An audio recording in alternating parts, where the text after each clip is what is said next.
Hi everyone and welcome. I have something a little bit different today, which is that I invited my friend Wim from Authentic Sound to tell us a little bit about himself. He's another very active early music person on YouTube.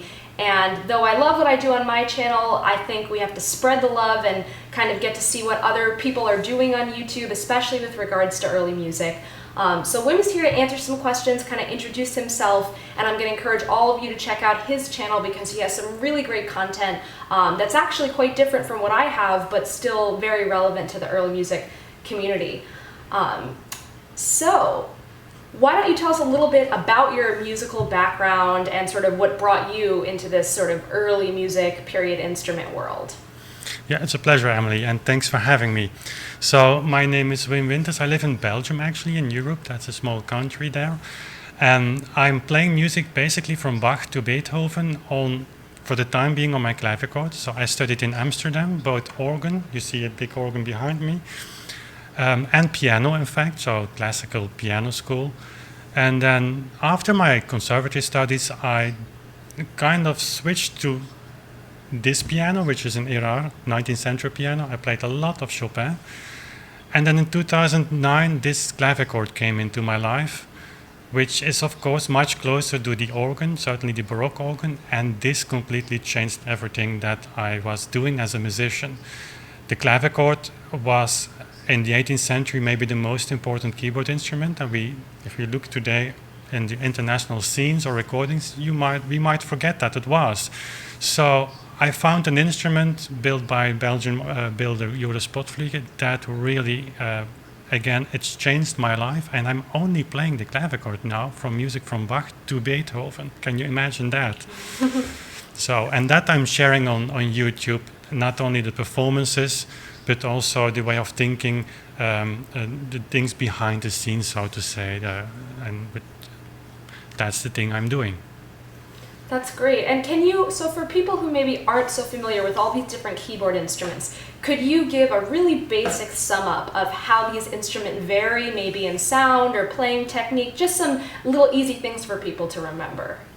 Well, yeah, if we think about the baroque keyboard, we think on the harpsichord and the pianoforte in the first place. But that's actually a much too rough summary, because the clavichord, you could say that the clavichord has more relationships to the kind of sound that was developed in the early 18th century, like a flute traverse, that was a kind of successor from the recorder. With the flute traverse, you had an instrument that had more dynamic possibilities. Not saying that the recorder is not a dynamic instrument, but you have a range in decibels actually that you could. And that was something that people were looking for. So the clavichord was developed. This big unfretted clavichord was developed from the older fretted clavichord. Also, basically because people wanted to play in 24 keys, and then you need an instrument that you can tune. So later, even in Bach's time, people were looking for a way to increase the sound capacities, because the clavichord is a silent instrument, it's for domestical use. And then came the pianoforte, even in the early 18th century, and that development, of course, continued. But the clavichord, since it has a very direct contact, you press a key and there is a tangent pushing the key, and it stays there. It's like you, as a string player, you have constant feel with the string. That is the thing of the clavichord as well. And so that's one of the reasons I believe that the clavichord remained important even in Mozart's life and even in the young Beethoven's life. So that's something that I really expound in with this instrument, I think, playing Mozart and Beethoven as well. So, and then came the pianoforte around 1800, definitely. So, and also for me, there is a new pianoforte that will arrive in a few months and will be over there for the music of Beethoven. So then we have everything from Bach to Beethoven. So.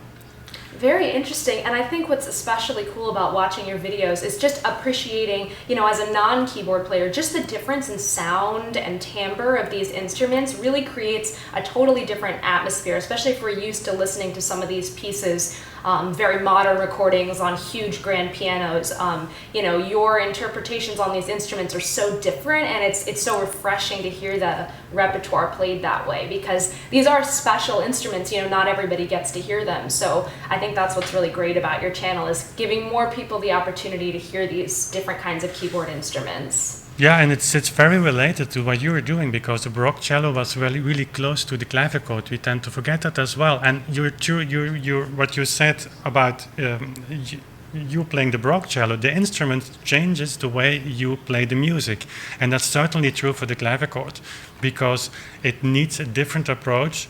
And even for Bach, probably this was Bach's first keyboard instrument.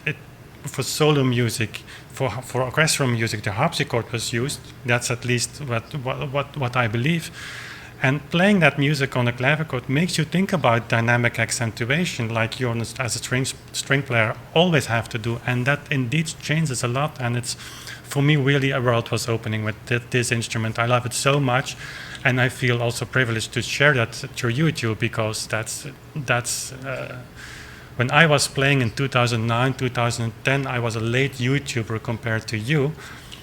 You know, as a musician, you play music, and sometimes things happen, and then the magic is away after you stop. And so a recording, of course, is only capturing a part of that, but being able to share that on YouTube with a growing audience that appreciates the fact that you're sharing that gives so much positive energy that it's really nice, really fun to do as well. Yeah, definitely, and that's a great segue into more about YouTube. So maybe you can talk a little bit about your channel and what you try to do, and maybe how often you're uploading and what some of your goals are. I know you do a lot of live streams on your channel, which is really cool. So maybe you could just kind of talk about your channel a bit. Well, yeah, I started in 2013, and of course, you have to learn the platform, the language of the platform. For me today, it's rather serious in the sense that I really see YouTube as a kind of motor behind a business, quote unquote. I know music and business, or those two terms are not often combined, but we have to make a living, we have to think about that. And so combining the passion that we have for music with the kind of business opportunity as you grow an audience that potentially can buy things, that recordings and stuff that you're making, is a great way today.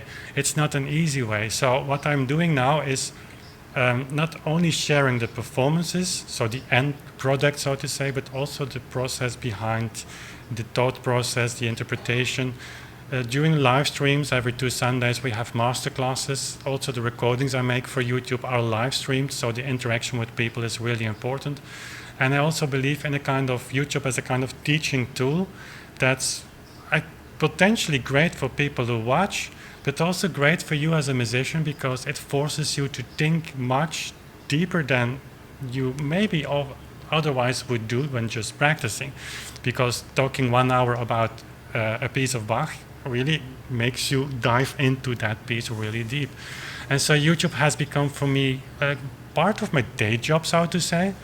We have now daily uploads in the summer months, just to see what the YouTube algorithms are doing, because it's fascinating for me but that's the computer side of YouTube. It's really fascinating for me as well to try things out. But yeah, all kinds of things, and that's the last thing I would say about YouTube. It's a kind of laboratory, When you make a recording, you know it. That's a kind of definitive product that's out there. YouTube, I'm now re-recording Wohltemperierter Klavier Bach, and that's great because I can change my mind a bit and compare recordings that I've made 3 years ago. And that's really, really great also for you as a musician, I believe, to go on YouTube in that way. Yeah, and wow, daily uploads too, that's amazing. I mean, it really makes your channel such a huge resource when there's just that much stuff to explore on there, so that's really great. So without saying or giving away too much, do you have anything coming up, things that are on the horizon, or things that if people subscribe to you today, which everybody should, and we're gonna, I'm gonna link to all your stuff, what are some things that people can, anticipate on your channel in the future? So we have been recording the Bach partitas, the keyboard partitas in January, and those will be featured on vinyl discs actually. And end of this year or beginning of next year, we will make a beautiful box with 5 discs, so the CDs and the downloads, and with handcrafted artwork. And it's not about the vinyl discs, it's about, well, I love the quality of the sound. It's also analog recorded, but it's about, we're putting so much work and love and energy and talent in our music performances. And today I have the feeling that with the CD market declining, that it's difficult to give to people or to make people aware of the work and the years of energy that goes into one recording. And so with this vinyl box, this should be so beautiful that if people take that, they say, wow, this must have cost a lot of time. And I hope by doing that, maybe lifting our production, so to say, also on another stand. And then next we're going to make also scores and also some book publications, for instance, on tempo. Tempo research is something really close to me, and we're working together with a fascinating person now, diving into all kind of theories of metronomes and pendulas of the 17th and 18th century. So a lot is coming up. Wow, so that means, whether you're just a listener who enjoys the music or if you're a keyboard player yourself, it sounds like there's going to be so much information to explore. You're providing all this stuff that's just really, really great. So thank you so much, Wim, for joining me today. Everybody, go check out his channel. Try to catch a live stream if you can. Make sure you're subscribed, because clearly with all the uploads you're doing, there's just going to be endless amounts of resources and great music on your channel. So thanks so much for joining me today. And thanks for having me. We'll do even more stuff like this. Maybe eventually we'll finally get to play together. Yeah, who knows? Okay, thank you, Emily. All right, bye.